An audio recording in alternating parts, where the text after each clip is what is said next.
My name is Ole Kagan, and I'm the Community Engagement Coordinator for LA County Library, and I welcome you to Work Ready Essential Job Tips for Veterans. And now I'd like to tell you about the Work Ready program.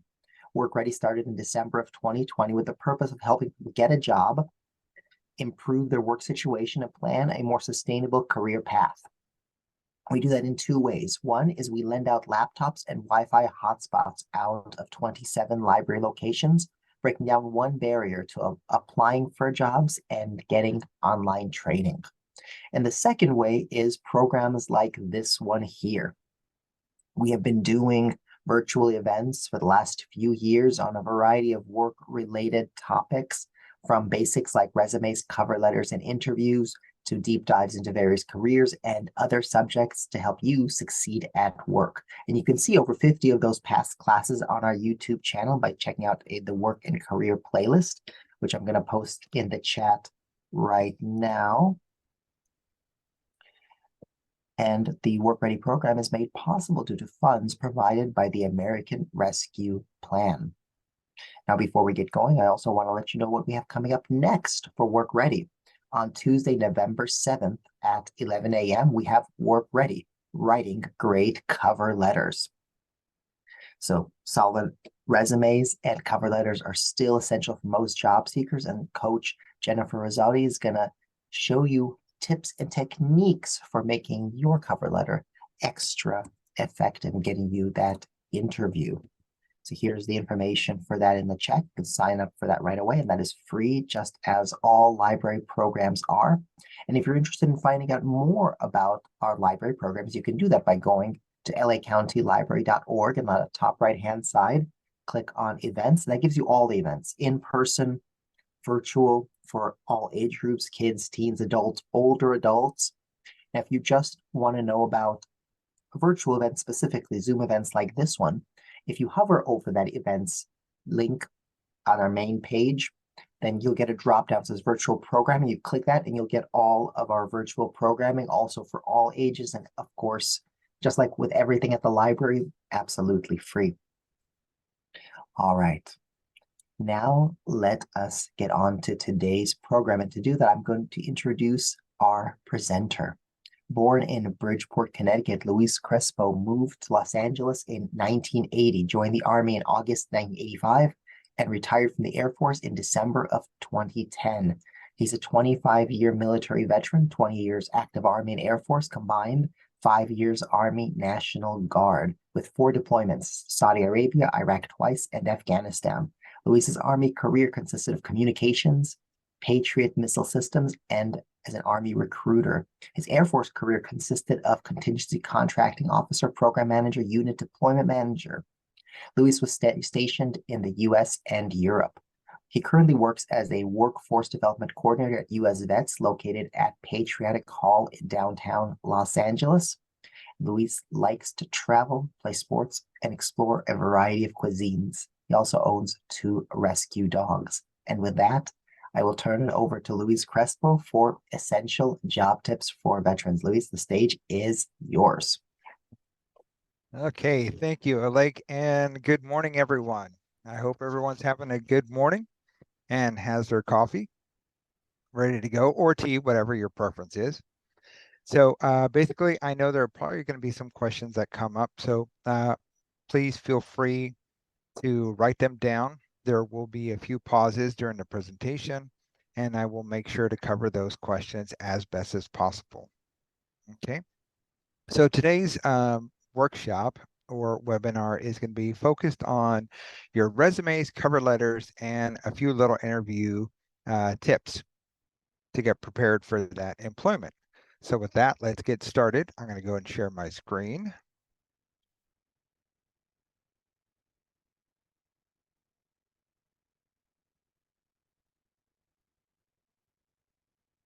Okay, and can everyone see my screen? Since I can't see anyone's hands, any verbal cues would be great. Yep, it's coming through. Okay, great. Looks perfect. Thank you. All right. So again, I am the Workforce Development Coordinator here at US Vets at Patriotic Hall in downtown LA. And today I'd like to cover three main areas of getting prepared for your application for employment. And those are going to be your resume, a cover letter, and again, those little tips on how to prepare for those interviews. So let's get started.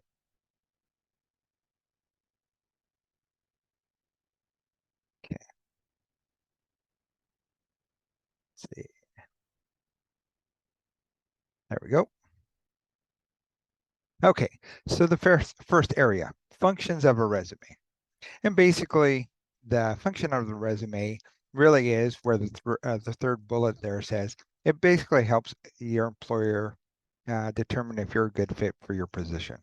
So when formatting your resume, you want to make sure that it's clear, concise, and well organized.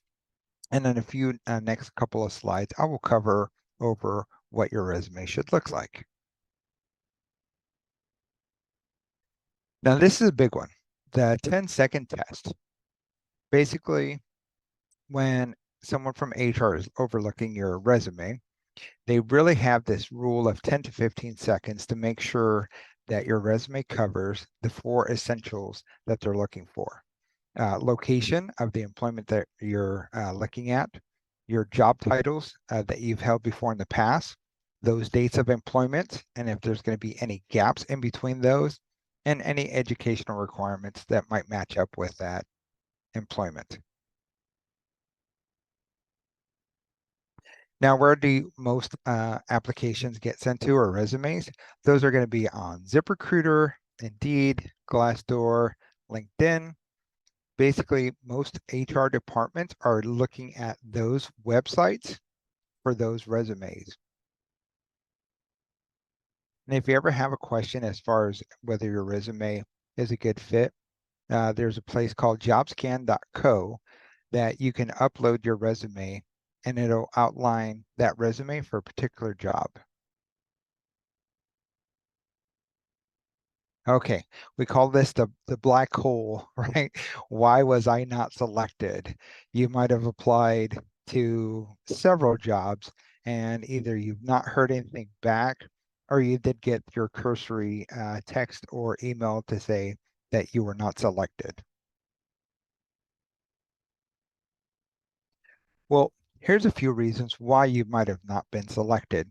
Now, the biggest one, and this is one that always stands out to me, as far as why it's such a high number is typos on a resume. And with all the software that's out there, you would think that this number would be a smaller one, but actually it still happens all the time. In fact, I had to make a correction to my slide right before we started because I had misspelled the word essential. And I've probably written that word so many times that I didn't even catch it. So it's a good idea to make sure that when you're formatting your resume, to use whatever software to go over to make sure that there's no typos in it, because that might be off-putting on a resume when it's being reviewed by the HR person. Okay, different kind of resume formats. There's two. There's your federal and traditional resumes. Now, federal one is a little bit more extensive. Those are anywhere from 4 to 5 pages. And there's a lot of information that's covered on those resumes. It's very detailed and very specific on how you're supposed to format that resume. So pay close attention because that federal resume format also is used for state and city jobs as well. So usually in the outline for the federal resume, it'll tell you what requirements need to be included. Now in your traditional resume, it's a little bit more basic. You definitely want to make sure that it's no more than 2 pages long and that you have more of a bulleted outline.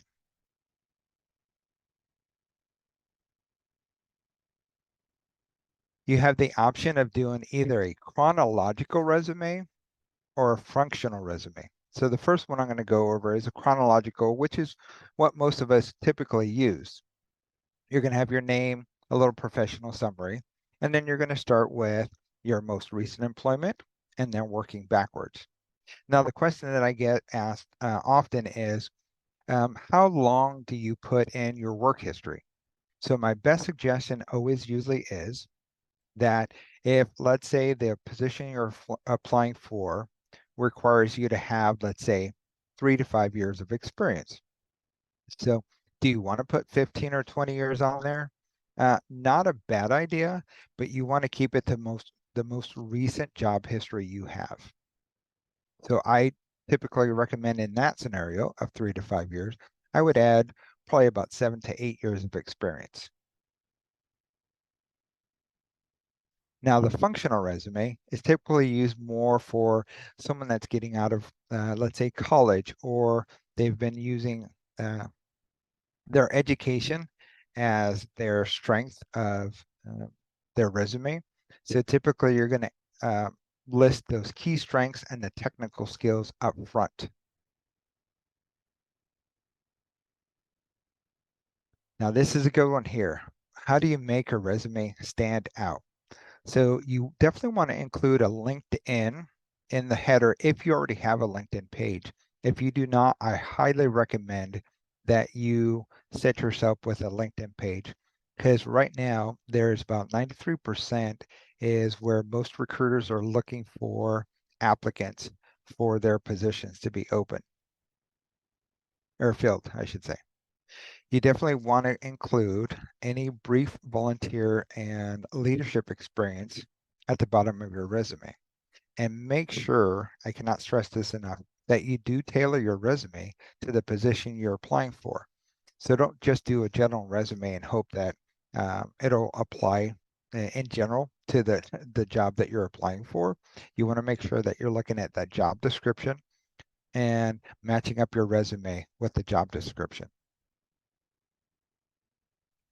Here's are the don'ts, because of course they always follow the do's.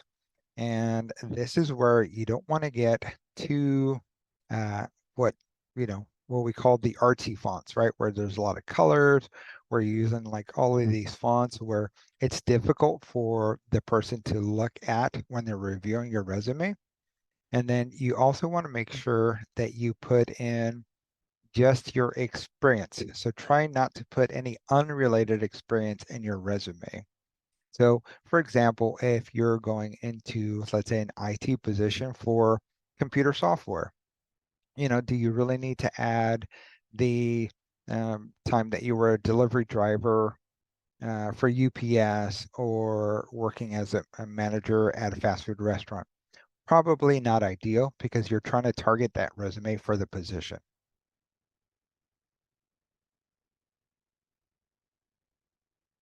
Any questions so far? By no responses, I will move on. Okay.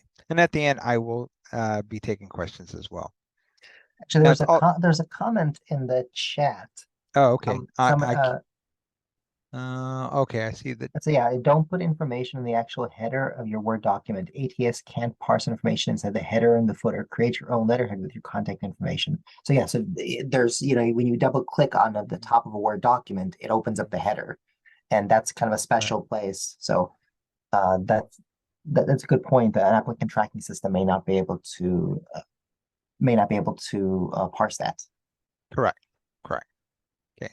Sorry, I missed a chat because I can't see it on my one screen. I'm going off of one screen here, so I No worries. If apologize. there's questions or people post questions in the Q&A, then I'll be able to get those if you ask. Okay. All right. Thank you. So this is another one where I highly recommend is putting a professional summary on the resume. It is basically what I call the meat and potatoes of your resume, because that's the first thing that they're going to look at when they're reviewing your resume. So you want to make sure that you want to aim it to about 3 to 5 sentences, and you want to highlight those skills that for the job that you're applying for.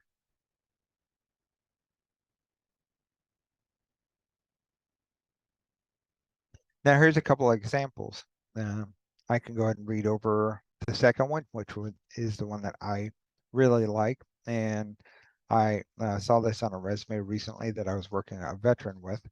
It's experienced sales manager in retail industry with strengths in customer service, sales, and negotiations. Proven skills in marketing, advertising, product integration, and promotion. Successful in developing strategies that have resulted in over 20% increase in new customers, instrumental in developing an incentive rewards program with a repeat customer success rate of over 45%. Because it's not bad when you're putting in the professional resume, quantifying some of your achievements with some data versus just a general statement of your skills and experience.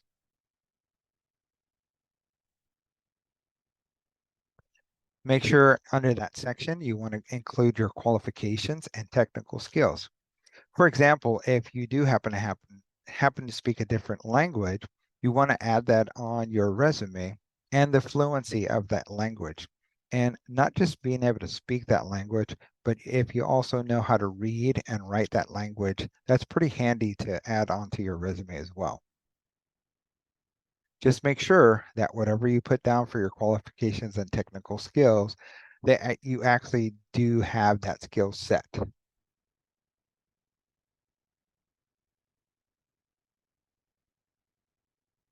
Now, your hard skills and your soft skills. And this is really important because your soft skills sometimes don't translate as technical abilities. And I can tell you as a veteran myself, sometimes it is a challenge when you're applying for a job and you're trying to figure out uh, what's the best way to translate those military soft skills that you have gained from your military experience and have it translated into the civilian workforce. And it's simple things like problem solving, written communications, leadership, timeliness. Those are skill sets that were gained from your military experience that they don't have like a checkbox for technical ability, but please always include them as well. Employment history. Now, this is pretty basic. You're going to start off with your company, the location and duration of how long you worked for. Now, the question that I do get asked often is, do I add the month and the year, or do I leave it just the years? I think it's important to make sure you include also the month with the year because it'll help identify the HR as far as if there's any gaps in employment, which can be explained later on if there are gaps. Okay. And then you also want to make sure that you have your accomplishments down in a bulleted format with some data. And I'm going to go over that in the next slide. So your accomplishment bullets. So basically you want to cover what you did, how you did it, and what was the results of that. So you want to show results. So in this particular case, if you solved the problem, efficiency by a certain percentage, or if there was customer satisfaction by a certain percentage. So in other words, you want to go ahead and have some results-driven bullets for your work history. Accomplishment bullets. See, and I cannot stress this enough.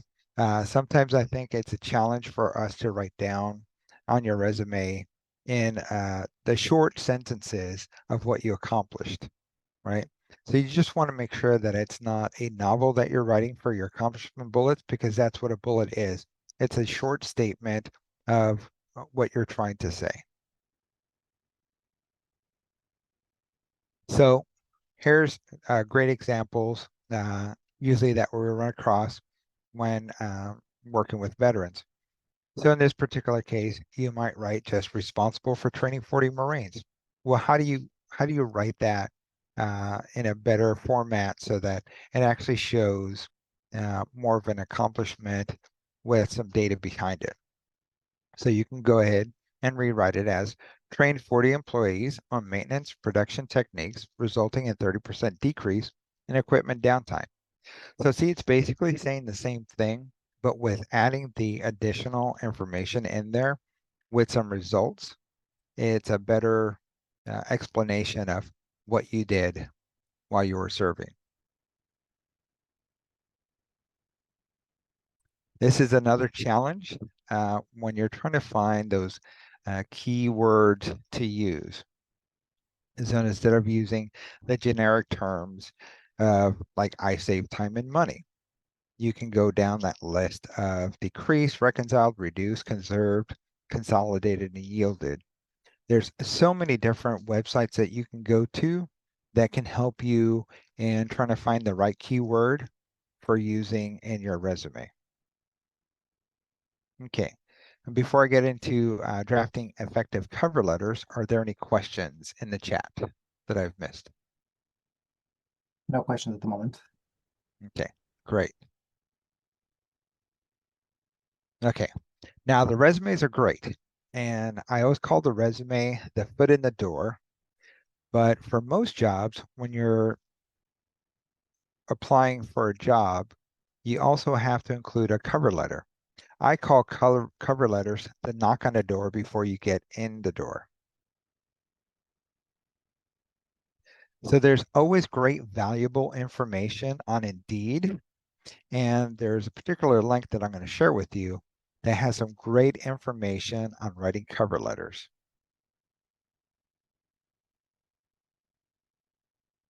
And I don't know if we want to add that into the chat, Oleg, or we can have this PowerPoint available for anyone that attended. Yep, I'll put in the follow-up email, and then folks will be able to click on it. Okay, great. Okay, cover letters. Why do they matter? As I stated before, your resume has to look great, but I think the cover letter really is your personal story. That's why I call it the knock on the door.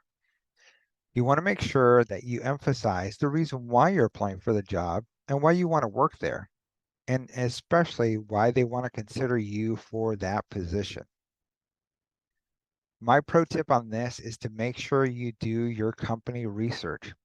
You want to make sure you want to look at their mission statement and their vision statement and try to translate how you and your skill set of experience and education is the best person for the job.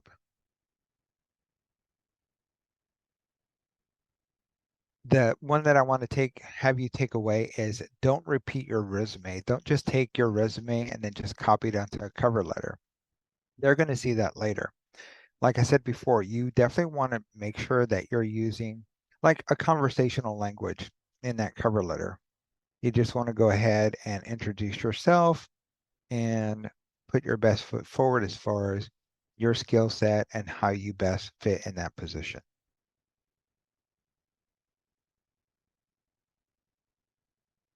Okay, are there any questions so far? No questions. Okay, I think that might be it other than, yeah, that's all I have for now. So I had a question. I'm curious. So what are some of the sort of the biggest maybe like myths about resumes, that things that you hear all the time, but you find through your experience that it's not exactly accurate? That's a great question. And one of the biggest myths that I have is the more the better, meaning that it's for anyone that has an extensive work history. So let's say 10 to 15 years of working in different positions, but it expands, let's say 5 or 6 different companies. Well, how do you go ahead and try to get that on 2 pages? It's kind of difficult, right? So most people will say, well, do I include all of this? And there's a way to format it to where you actually can include it in there, but you really do want to keep it just 2 pages, right? Because then the other part of that is, let's say you add, let's say you decide to go 3 pages. Uh, some employers may think that because of that extensive work history, and if you're applying for, let's say, an entry level position, like why would you apply for an entry level position if you have that much experience? Like there might be a mismatch, you know? So I hope that answered your question. Yes, absolutely. We had a Yeah. comment in the chat. This person Okay. said, I like to say that the resume is the feature of the product and the cover letter is the benefits, and you are the product. That's, That's a good way to put it together. yeah, it is. I'm going to have to use that. So I had another question, and then actually, let me Okay. see. You know what? I have we have a question in the chat here, and I'm gonna give precedence to the question that we have in the Okay. Q&A here, which is how does one come across as genuine when crafting a cover letter for a company you only know from a web search or perhaps as seen on social media? That's a good question. Genuine. Genuine as in how?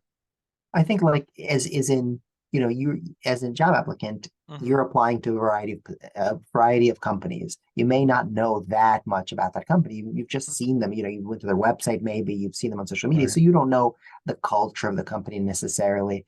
And how do you come across as a person who truly wants to work there despite, maybe just knowing details of a single position? Oh, now I understand the question a little bit better. Thanks for clarifying.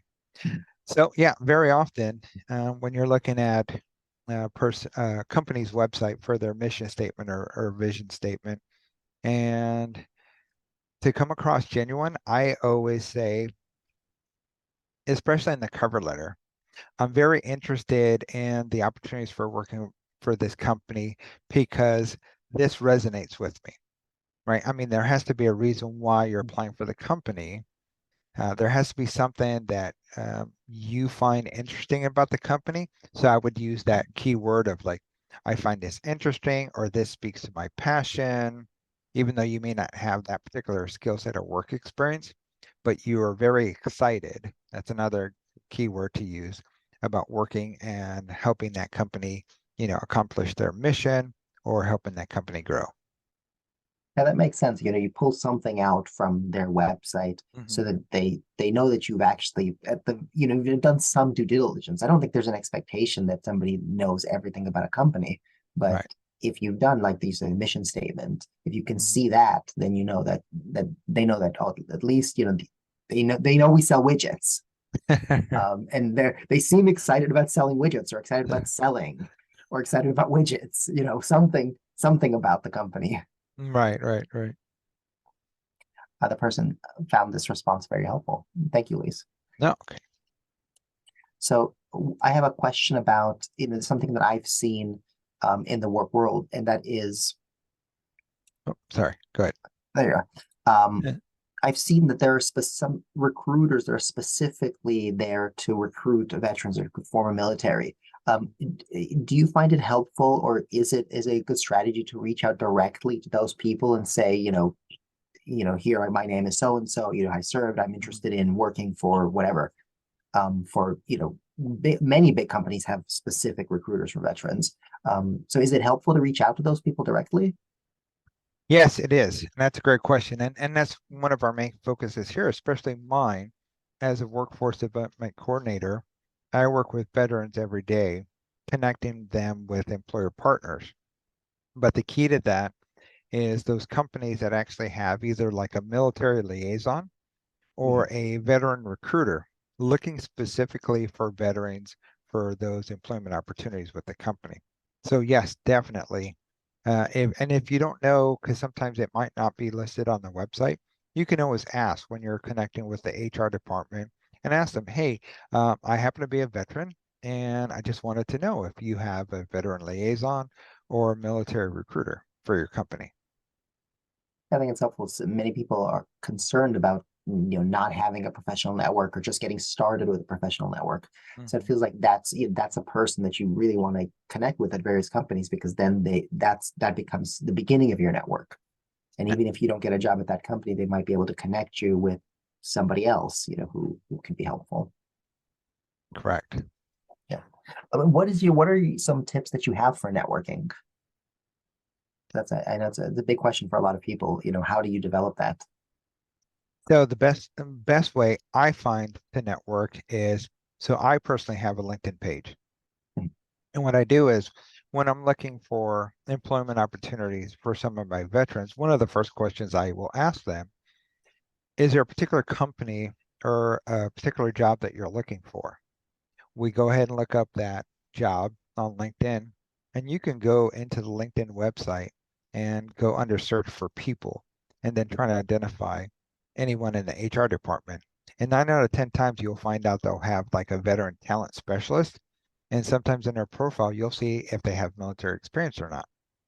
So I start there, and then I just start looking at who else they might know in their network, and then I continue from there. Another place is to reach out to other veteran organizations to find out who they're partnered with for employer partners to see if they have information for veteran recruiters as well. That sounds great. Yeah, we had a program on LinkedIn strategies, and I was just amazed by the breadth of the database that LinkedIn has, and that, if you're just a member of LinkedIn, which is a free membership, Mhm. you get to search that crazy large database. So it's like this kind of all this information and right at your fingertips. Yeah, definitely. So I don't have any other questions at the moment. I would like to take a second just to see if anybody out there has any questions or comments. Okay. We're welcoming those either in the chat or in the Q&A. And while you're thinking of your question, I do also want to ask if you could take a moment to fill out our post-event survey. We always ask that at the end of our work ready programs. It's a very short survey, which I just posted in the chat. Just a few questions, but it's very helpful for us for determining what we're going to do in the future and how to make our programs more effective. So if you could fill that out, I would be very appreciative. I don't see any other questions at the moment. So I would like to say thank you, Luis, for this straightforward and very valuable presentation. Mm. And to all the folks out there, thank you for being with us. And hopefully we'll see you again at future Work Ready presentations. See you next time.